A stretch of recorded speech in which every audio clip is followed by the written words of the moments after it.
આગળ વાત કરીએ તો રાજ્યમાં નગરપાલિકા અને મહાનગરપાલિકામાં એક વોર્ડમાં એક કરતા વધારે કોર્પોરેટરની પ્રથા સામે સુપ્રીમ કોર્ટે આપેલા નિર્દેશના પગલે સરકારમાં હાલ પણ અસમંજસની સ્થિતિ છે, પરંતુ નિયત સમય પ્રમાણે ચૂંટણી યોજાવાની અગત્યતા સાથેના કારણો રજૂ કરતી એફિડેવિટ સુપ્રીમ કોર્ટ સમક્ષ રજૂ કરવાની કવાયત સરકારે હાથ ધરી છે।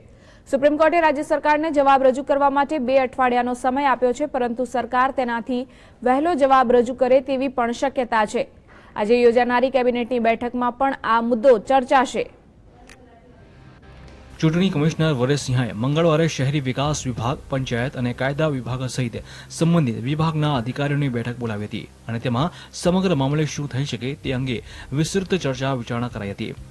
બીજી તરફ રાજ્ય સરકારે કાયદા નિષ્ણાતો સાથેની વાટાઘાટ આગળ ધપાવી છે। સૂત્રોના જણાવ્યા પ્રમાણે સુપ્રીમ કોર્ટમાં ચેલેન્જ કરાઈ છે તે બીપીએમસી એક્ટની કઈ જોગવાઈઓ છે, ચેલેન્જના કારણે આ જોગવાઈઓના અમલ પર શું અસર થઈ શકે છે અને તેના કારણે શું સ્થિતિ ઊભી થઈ છે તે તપાસવા શહેરી વિકાસ વિભાગને જવાબદારી સોંપવામાં આવી છે। વિભાગના અભિપ્રાયના આધારે આગળ વધવામાં આવશે। સાથે જ ચૂંટણીઓ નિયત સમય યોજાય તે શા માટે જરૂરી છે તેના કારણો દર્શાવીને રાજ્ય સરકાર પોતાની એફિડેવિટ સુપ્રીમમાં રજૂ કરશે। આ સાથે સરકારે એક વોર્ડમાં 4 સભ્યોની જોગવાઈ કેમ અને કયા કારણોસર કરી છે તેની પણ વિસ્તૃત માહિતી કોર્ટ સમક્ષ રજૂ કરશે।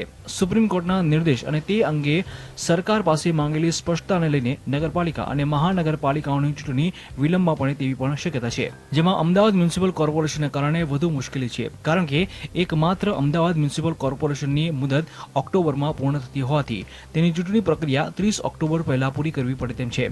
અન્ય મહાનગરપાલિકાઓની મુદત ડિસેમ્બરની 14મી તારીખ આસપાસ પૂર્ણ થતી હોવાથી ચૂંટણીની પ્રક્રિયામાં થોડોક વિલંબ થાય તો પણ મુશ્કેલી આવે તેમ નથી।